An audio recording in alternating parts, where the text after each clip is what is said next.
Hello everybody, welcome to the first video of Saturday. Now, over the weekend I'm going to be covering most of the things that came out of the live stream, but in a kind of greater detail because there's a lot more to kind of like break down. And of course, if you've seen the live stream recap, it was very much a case of like we had so many things to go into, but a very short space of time to kind of get all the info. One of the biggest things of info that I wanted to cover is going to be the super event.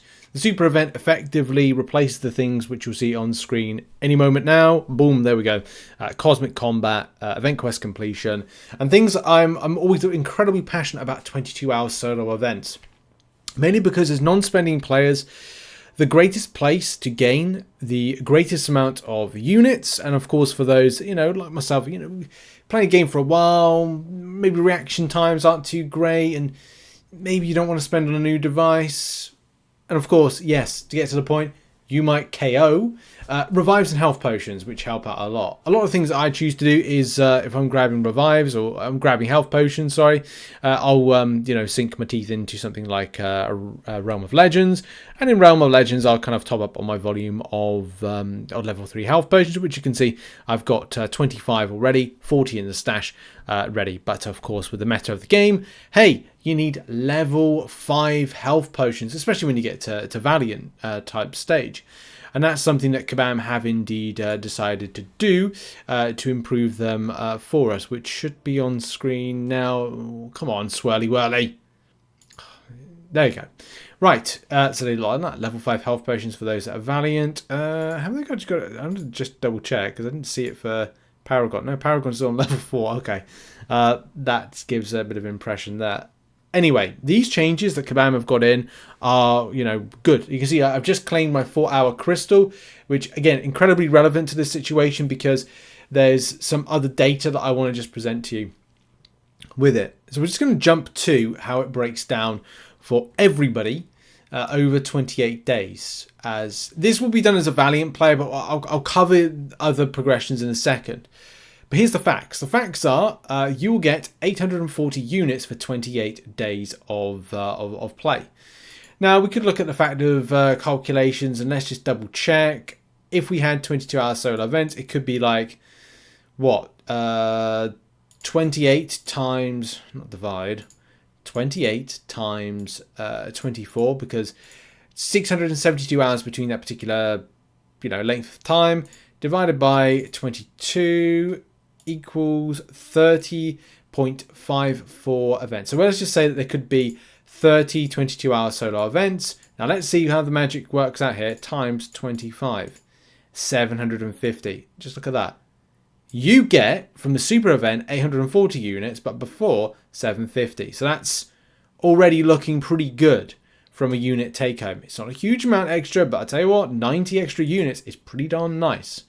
Also, 28 health potions, which is a normal thing with any 22-hour solo event, but it's a little more consistent because of take-homes.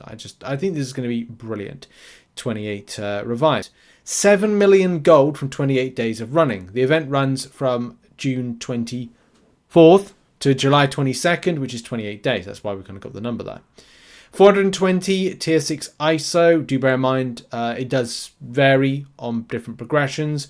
We've got the Paragon one here, which is 10, so it's 10 times that, so it's 280 as opposed to 420, which Kabam is saying, get to Valiant. That's what Kabam is saying, effectively. You've also got other amazing things, like 3 mil of the solo crystal shards. 3 mil. One thing that I absolutely love about this is I'd struggle with my time in any case to be able to do Cosmic Combat and get, obviously, rank.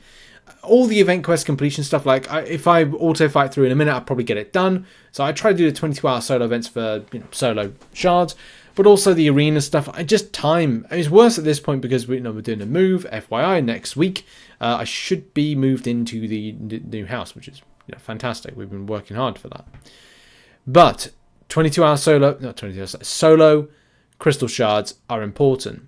So important. I think they're important. And some people, maybe it's debatable. Like, you do get arena boosts. I'll just pop open 10 just kind of just have a look.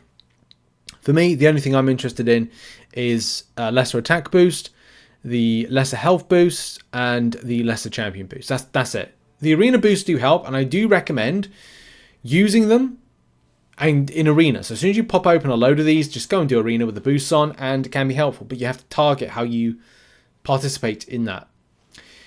The boosts are going to be built into the milestone. So there is like an attack boost within the milestone, which is great. That's fantastic. You can grab that. And there's only 3 milestones, which again is even better.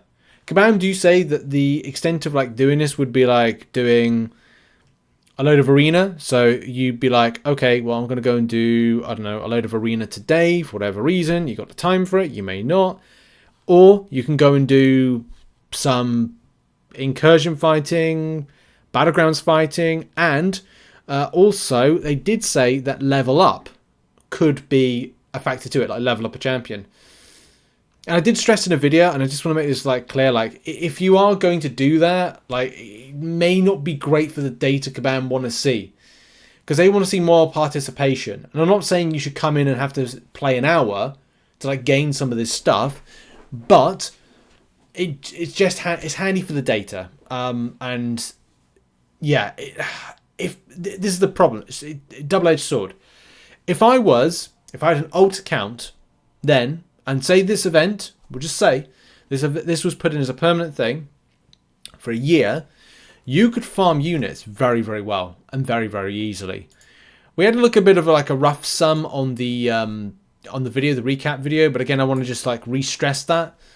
Stressing that would be like this: if we had 365 days, say the event gets put in permanently by, I don't know, end of this year, December 2024. Then in December 2025, say you've done a year of this every single day, you times it by 30, 10,950 units by doing next to nothing.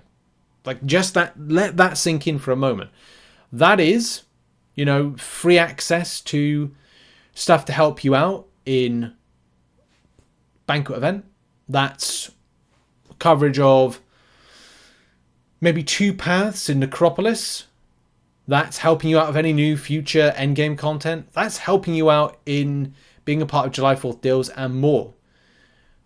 It's incredible. It is absolutely incredible if this event is permanent. And I want it to be permanent. I really do, because it's all about having ease, saving players time, which I think is just one of the biggest things nowadays with gaming.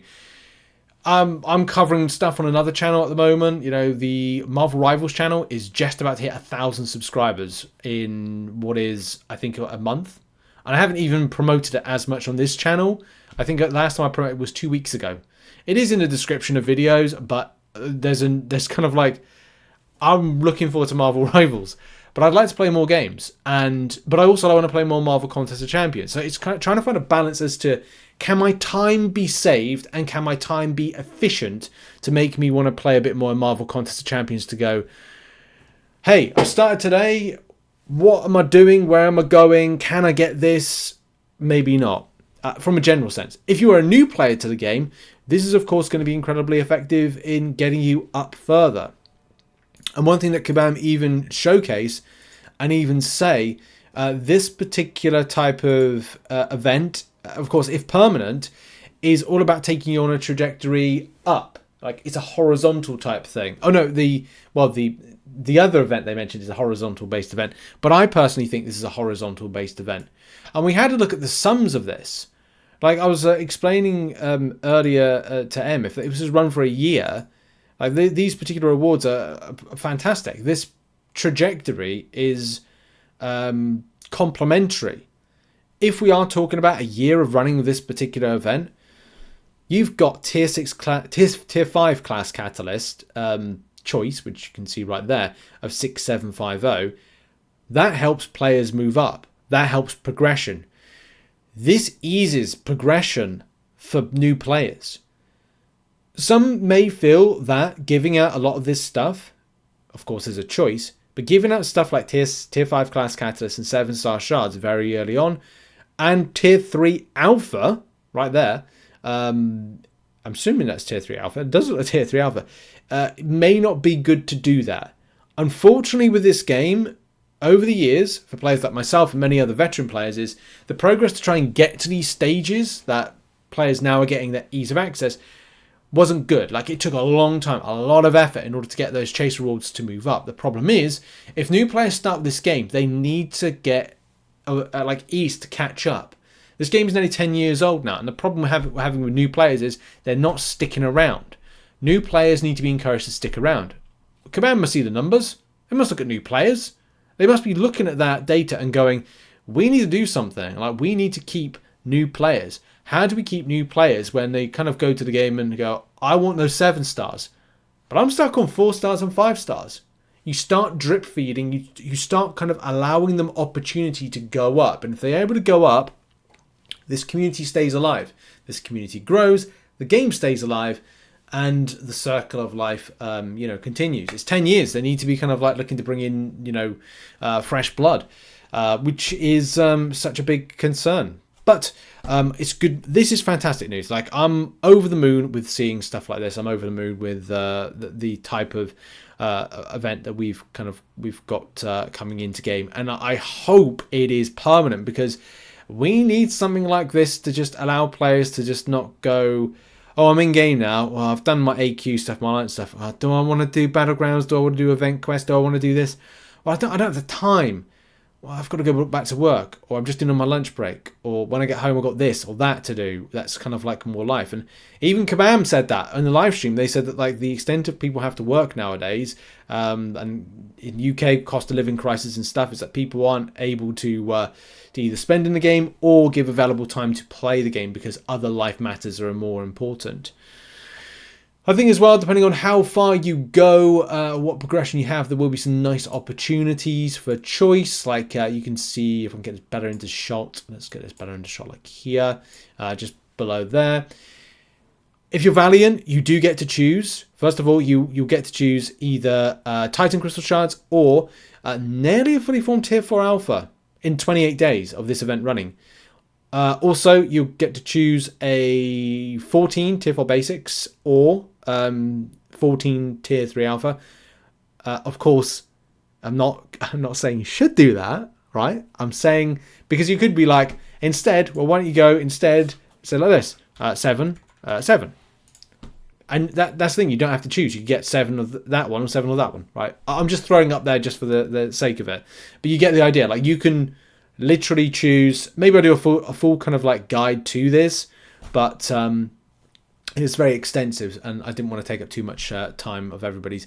So yeah, I just wanted to delve in a bit more in more depth to this particular event, the implications and the possibilities of application to increasing the rate of new players being able to make gains, the extent of what you pick off 28 days, and also what this event could do in the future, which is fantastic stuff. But anyway, that's the video. What are your thoughts? Put it in the comments. I'll see you all in the next video. Have a lovely day and goodbye.